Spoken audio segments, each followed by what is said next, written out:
नमस्कार, news plus में आपका स्वागत है। मैं हूं आपके साथ कीर्ति गौतम। हमारे विशेष कार्यक्रम आपका शहर आपकी खबर में आप सबका स्वागत करती हूं।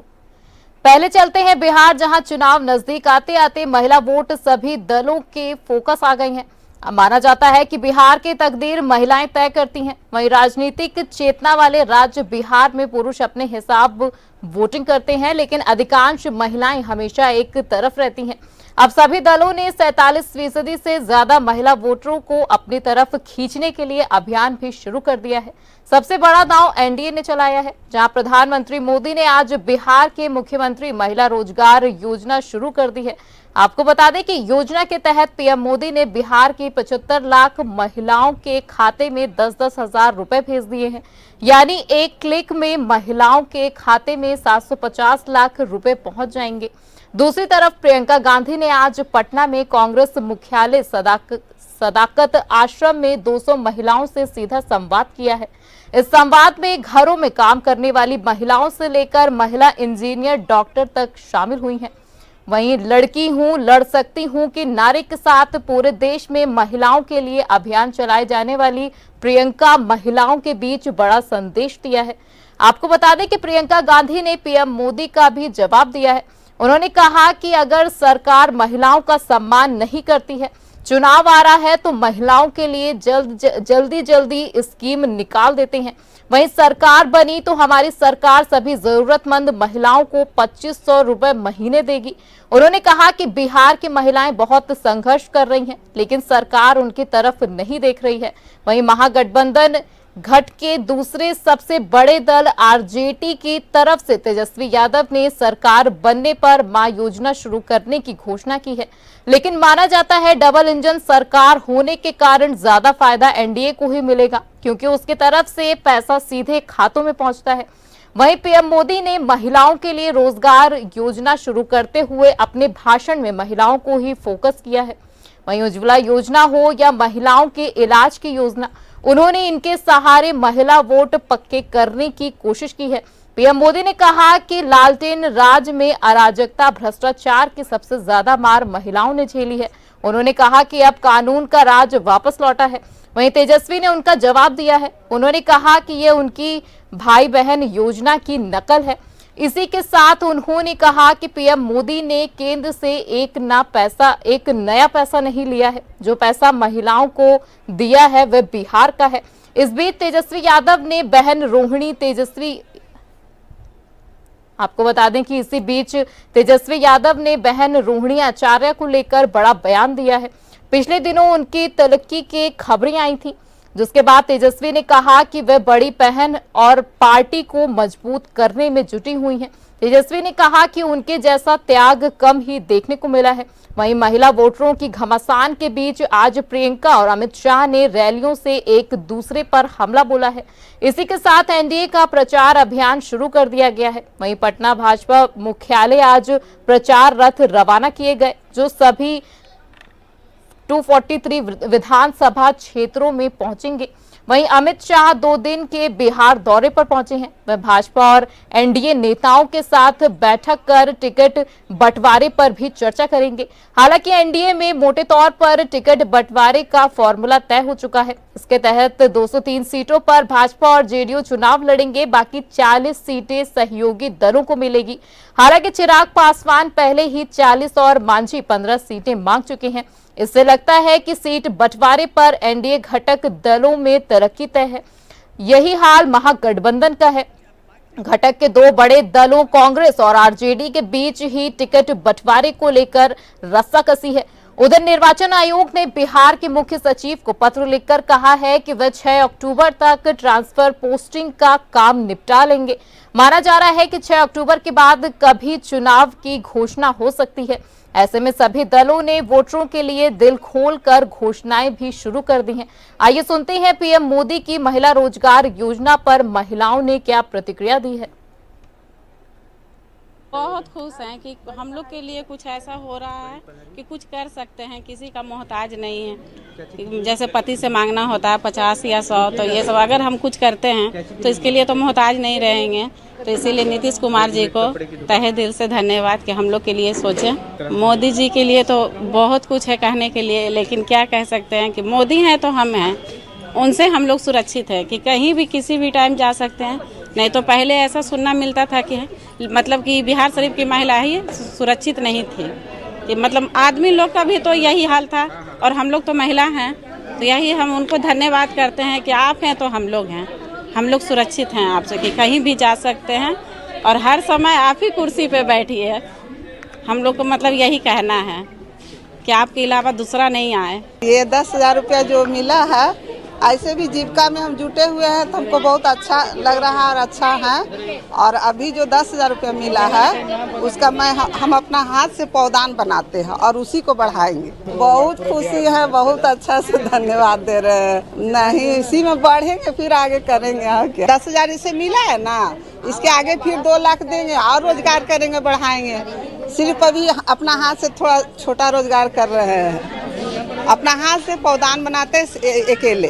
बहुत बहुत ज़्यादा मैं अपने गांव और मतलब जितना दीदी आई है उन सभी को मतलब तरफ से मैं बहुत धन्यवाद देना चाहती हूँ। माननीय नीतीश भैया को और माननीय नरेंद्र मोदी को मैं बहुत बहुत दिल से तहे दिल से स्वागत करना चाहती हूँ।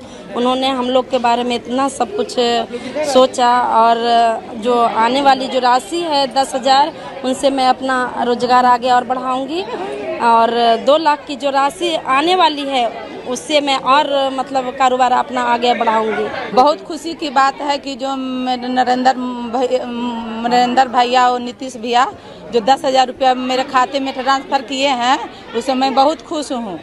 इस पैसे को मैं बिजनेस करूँगी, दुकान श्रृंगार का दुकान करूँगी और अगर अच्छा दुकान करूँगी मैं पूंजी लगा कर आओ करूँगी और आगे मैंने पूंजी बढ़ा कर आओ 2 लाख रुपया जो मोदी से भैया देंगे, जब बिजनेस ठीक रहेगा तो मोदी भैया देवे करेंगे 2 लाख रुपया, तो उसमें पूंजी लगा कर मैं अपना दुकान खड़ी करूँगी और मेरे पति के भी मैंने कोई बिजनेस करवा दूँगी। मोदी भैया नीतीश भैया को मैं अपने तहे दिल से बहुत बहुत धन्यवाद देती हूँ, इसके लिए मैं बहुत आभारी हूँ। जी नहीं, पहले मैं नहीं सोचा था कि हमको 10,000 रुपया मेरे खाते में आएगा। रोजगार कर लेके दीदी के आगे बढ़ने लगे, बहुत सहायता मिला, मैं बहुत खुश हूँ। इस रोजगार योजना से बहुत खुश हैं। एक छोटा सा ठेला लेंगे, जूसर मशीन खरीदेंगे, जूस का बिजनेस करेंगे और बिजनेस करते हुए जो फायदा होगा और आगे बिजनेस को बढ़ाएंगे। बिजनेस बढ़ाते हुए जो प्रोत्साहन राशि 2 लाख का जो मोदी सरकार नीतीश जी भैया बोले हैं वो और लेकर आगे बिजनेस बढ़ाएंगे। हम उनको तहे दिल से नारी शक्तिकरण से सभी महिला के तरफ से धन्यवाद देती हूँ और नारी के लिए बहुत कुछ किए हैं और आगे करते रहेंगे। हम लोग को रोड पे चलना बड़ा मुश्किल होता था और ये जो धन्यवाद उनके देती हूँ।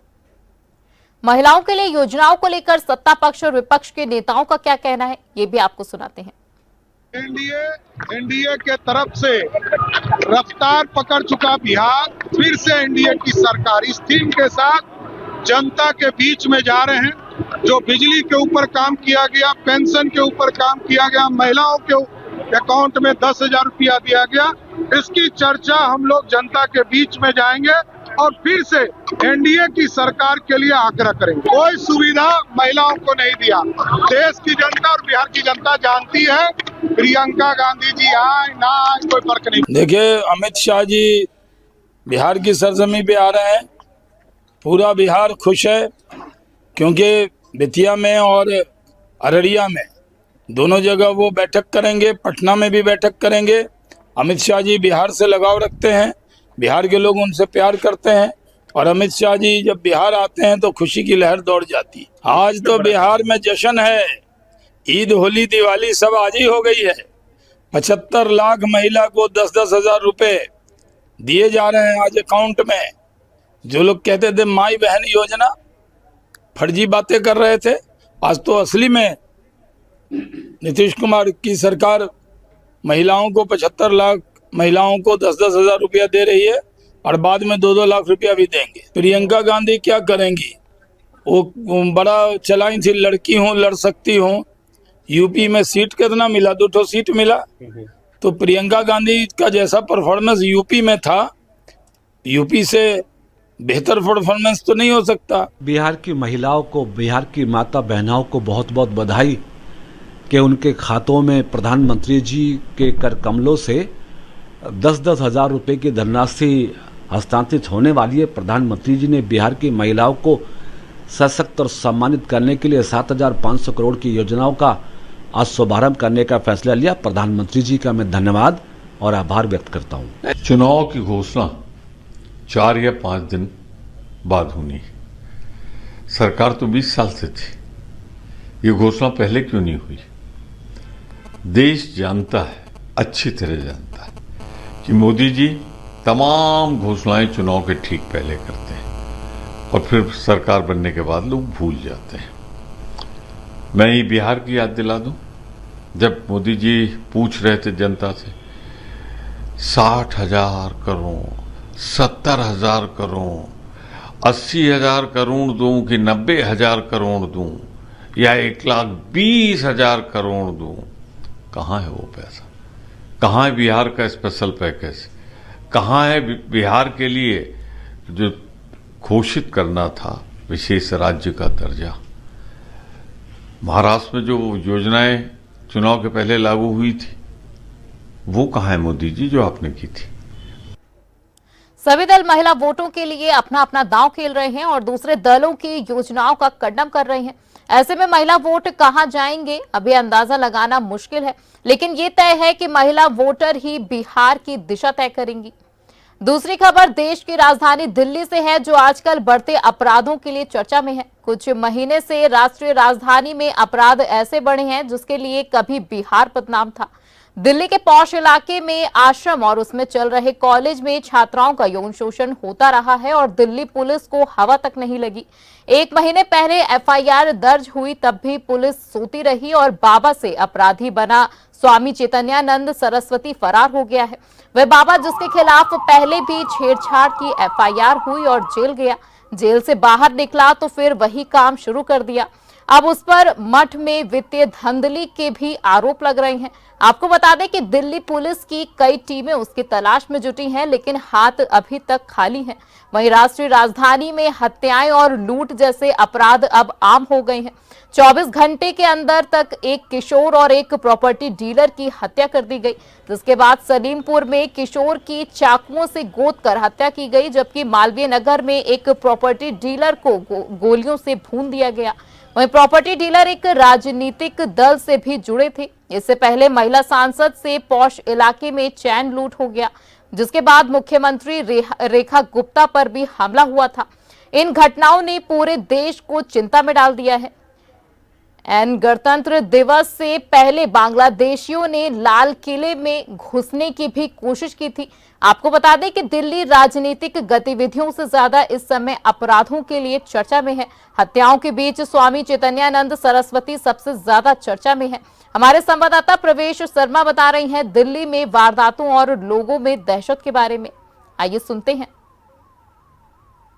दिल्ली में भले ही दिल्ली पुलिस सुरक्षा के दावे करती हो, लेकिन जिस प्रकार के आंकड़े सामने आ रहे हैं उसको देखकर ऐसा लगता नहीं है कि दिल्ली पुलिस के जो दावे हैं वो हकीकत में है, क्योंकि लगातार दिल्ली में जिस तरीके से हम वारदात की घटनाओं को बढ़ते हुए देख रहे हैं उसमें अपने आप सवाल या निशान खड़े कर दिए। पूर्वी दिल्ली के सीलमपुर इलाके में एक किशोर को चाकू गोदकर एक निर्मम हत्या का जो प्रकांड अपराधियों ने खुले रूप से अपनाया, वो कहीं ना कहीं अपराधियों के हौसलों की बुलंदियों को दर्शाता है। तो वहीं दिल्ली के मालवीय नगर में प्रॉपर्टी डीलर को दिन दहाड़े गोली मारकर दिल्ली पुलिस की सुरक्षा के दावों की पोल खोल दी है। मैं परवेश शर्मा, न्यूज़ प्लस दिल्ली। दिल्ली में अपराधी बेखौफ हैं और दिल्ली पुलिस बैकफुट पर दिखाई दे रही है। जल अपराधों पर रोक नहीं लगी तो राजधानी में भी लोग डरने लगेंगे। और अब चलते हैं मध्य प्रदेश, जहां दिल दहला देने वाली एक अजीबोगरीब घटना सामने आई है। यहां सालों से बंद पड़ी एक कोयला खदान में घुसे 3 में से 2 युवकों की पत्थर खिसकने से अंदर ही दबकर मौत हो गई है। जबकि एक गंभीर रूप से घायल बताया जा रहा है। आपको बता दें कि घटना छिंदवाड़ा जिले में थाना उमरेड के क्षेत्र की मुआरी खदान में हुई है, जहां कोयला निकलने के बाद ये खदान अब मौत की सुरंग बन चुकी है। खोखली खदान में बारिश के दौरान खतरा और बढ़ जाता है जब अंदर पानी घुसता है और पत्थर खिसकने लगते हैं। असली सवाल ये है कि बंद खदान में घुसने वाले ये युवक कौन है। वहीं क्षेत्रीय लोगों की माने तो कोल माफिया, क्षेत्रीय नेता और खदान प्रबंधक मिलकर बंद पड़ी खदान के अंदर युवकों को भेजकर बड़े पैमाने पर कोयला चोरी करवाते हैं, जिसके बाद इलाके के ईंट भट्टों से लेकर बाजारों तक ये काला कारोबार चल रहा है। इन कोल माफियाओं के सर पर नेताओं और अधिकारियों का हाथ है। कहने को तो खदान के बाहर उस कंपनी के सुरक्षा गार्ड भी तैनात हैं, जिसको बंद खदान से बचाकर कोयला निकालने का ठेका मिला है। दरअसल कोल इंडिया लिमिटेड की सहायक कंपनी वेस्टर्न कोल फ्लूड्स लिमिटेड यानी WCL ने कोयला खनन के बाद करीब 3 साल पहले इसे बंद कर दिया था। कुआनुमा इस खदान से कोयला निकालने का ठेका बाद में सरकार ने प्रिज्म नाम की प्राइवेट कंपनी को दे दिया, लेकिन इससे कोल माफिया कोयला चोरी करवा रही हैं। वहीं गहरी खदान से कोयला निकालकर बाहर जमा किया जाता है और वहां से लोड होकर बाजार पहुंचता है, लेकिन अधिकारियों को ये नहीं दिखता है। कोल माफिया जेबें भर रही हैं, जिसमें 2 युवकों की जान चली गई है। ये खेल जारी रहा तो किसी दिन इससे बड़ा हादसा हो सकता है। वहीं हादसे में घायल मुकेश यादव ने खुद बताया कि वह लोग कोयला निकालने गए थे, तभी उसके 2 साथी बड़े पत्थर के बीच में दब गए। इसके बाद भी पुलिस क्या इस हादसे के लिए जिम्मेदार लोगों तक पहुंचेगी और उनके खिलाफ कार्रवाई करेगी, इसमें संदेह है। वहीं घटना के बारे में बता रहे हैं हमारे छिंदवाड़ा संवाददाता करण विश्वकर्मा। आइए सुनते हैं। उमरेड थाना अंतर्गत मुआरी खदान में कल रात 2 युवकों की खदान धंस जाने के कारण मौत हो गई और एक व्यक्ति का इलाज गंभीर अवस्था में जिला चिकित्सालय में चल रहा है। अब सवाल यह उठता है कि इतने सुरक्षा गार्ड होने के बावजूद ये तीनों व्यक्ति खदान में कैसे प्रवेश कर गए। फिलहाल इस मामले की जांच पुलिस कर रही है। कैमरा पर्सन कन्हैया विश्वकर्मा के साथ मैं करण विश्वकर्मा, न्यूज़ प्लस छिंदवाड़ा। आपको बता दें कि अब देखना यह है कि इस हादसे के बाद भी क्या पुलिस और प्रशासन चेतता है या उन गरीबों को ऐसे ही मरने को छोड़ देता है जो थोड़े से लालच में कोल माफिया के जाल में फंस जाते हैं। अब खबर उत्तर प्रदेश के अमरोहा से है, जहां पड़ोसी ने युवक को शादी से 2 दिन पहले धमकी दी थी कि बारात नहीं चढ़ने देंगे और जब बारात निकली तो उसने यह कर दिखाया। अमरोहा के थाना सैंद नगली क्षेत्र में गुरुवार रात तरारा गांव निवासी आकाश की बारात पर निकलती तो 12 से 15 हथियारबंद युवकों ने धावा बोल दिया, जिससे बारात में भगदड़ मच गई। युवकों ने बारातियों को दौड़ा कर पीटा, जिसके बाद उनकी साइकिल की चेन, लोहे के कड़े और चाकू से लैस युवकों ने दूल्हे को बग्गी में चढ़कर बेरहमी से पीटा। पूर्व नियोजित हमले में दूल्हे आकाश का सिर फट गया है और उनके कपड़े फट गए हैं। आपको बता दें कि कुल बारातियों को इकट्ठा होकर हमलावरों को रोकने की कोशिश की, लेकिन वह दूल्हे को जान से मारने की धमकी देते हुए फरार हो गए हैं। वहीं घायल दूल्हे को सामुदायिक स्वास्थ्य केंद्र में भर्ती कराया गया है, जहां उनकी पिटाई का वीडियो भी सोशल मीडिया पर तेजी से वायरल हो रहा है। वहीं दूल्हे के पिता वीर सिंह ने कहा कि यह हमला पूर्व नियोजित था। उन्होंने बताया कि 1 दिन पहले ही गांव के एक युवक ने बारात में बवाल करने की धमकी दी थी, जिसके बाद दूल्हे के भाई पवन कुमार ने बताया कि गांव के एक युवक से आकाश का पहले कुछ विवाद हुआ था, जिसे समझा बुझाकर शांत करा दिया गया था। इसके बावजूद उस युवक ने चैलेंज दिया था कि वह बारात नहीं चढ़ने देगा। आपको बता दें कि घायल दूल्हे आकाश ने बताया कि मैं बग्गी पर बैठा था, तभी अचानक 15 से 16 लड़के चढ़ आए और हमला कर दिया। घटना की सूचना पर पहुंची पुलिस ने अपने सुरक्षा घेरे में तड़के आकाश के फेरे कराए हैं। वहीं थाना अध्यक्ष सैद नगली विकास सेहरावत ने बताया कि दूल्हे आकाश की तहरीर पर 3 नामजद और कुछ अज्ञात लोगों के खिलाफ मुकदमा लिख लिया गया है और हमलावरों की तलाश की जा रही है। आइए सुनते हैं दूल्हे के भाई पवन ने घटना के बारे में क्या कुछ बताया है। कहाँ के रहने वाले हैं? तरारा। अच्छा, ये जो दूल्हे के साथ मारपीट की गई है, क्या है पूरा मामला? ये पूरा मामला ये है कि मेरे गांव का एक अमर सिंह नाम का लड़का है। अमर सिंह का बेटा है पवन कुमार, उसका भी नाम पवन कुमार ही है। वो मेरे घर पे चैलेंज देकर गया इस लड़के की, दूल्हे की, और उसकी अनफन हो गई थी। मैंने उसे भी समझा कर शांत करके घर पे भेज दिया और इसे भी शांत करके बिठा दिया कि कोई दिक्कत वाली बात नहीं, शांत करो मामले को। अब किस बात पे हुई वो ही ना पता है। तो मैं उससे कह रहा तो अपने घर को जा, इनमें तू मैं हुई तो चैलेंज देगा कि मैं तेरी बरात चढ़ नहीं दूंगा। अब वो चैलेंज देगा, वही वाली बात होगी, बरात चढ़ने नहीं दी। कहाँ का रहने वाला? वो भी तराने का ही है। और बारात जो दमे नहीं चढ़ी है, वो लड़की जो इस पर हमला करके वो भाग गई, जिसमें मैं बग्गी के पास में नहीं था, ना ही डीजे के साथ में था मैं। अच्छा, सुनने मारा कि दूल्हे को बग्गी से उतार के मारा गया? नहीं, बग्गी से उतार के नहीं मारा गया, बग्गी पे बैठ के मारा गया। उसके मुंह बंद कर दिया है तौलिया से, दूल्हे का ऊपर से तौलिया घेर के इसका मुंह बंद कर दिया है। और जब इस पर हमला करा है। कितने लोग थे मारपीट? 15-16 लड़के थे और बारात वाले सब नाचने में लग रहे थे और इतने मार के पीट के वो भाग गए थे। बारात वाले भाग के पड़े, वो मार पीट के चले गए। क्या मांग है आप लोगों की? जी, मांग क्या है आप? हमें इंसाफ मिलना चाहिए।